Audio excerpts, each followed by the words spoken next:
У зданий, как и у людей, своя судьба. Жизнь одних складывается счастливо, у других течет ровно и спокойно. Судьба третьих бывает драматичной. Бурной и поистине трагической стала история храма Христа Спасителя.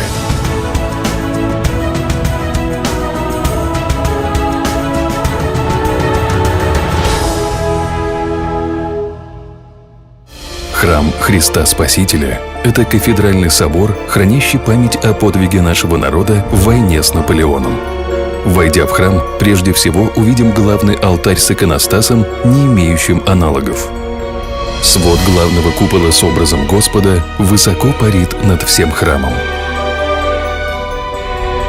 Уникальные росписи интерьеров – это целый курс богословия в образах и красках.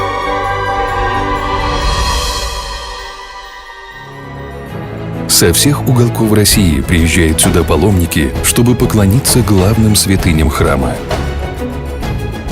Невероятное количество посетителей чтут память наших предков, проходя по галерее воинской славы. Верхнюю часть коридора составляют украшенные живописью хоры с устроенными в них пределами. На месте бывшего холма в нижней части храмового комплекса устроена Преображенская церковь.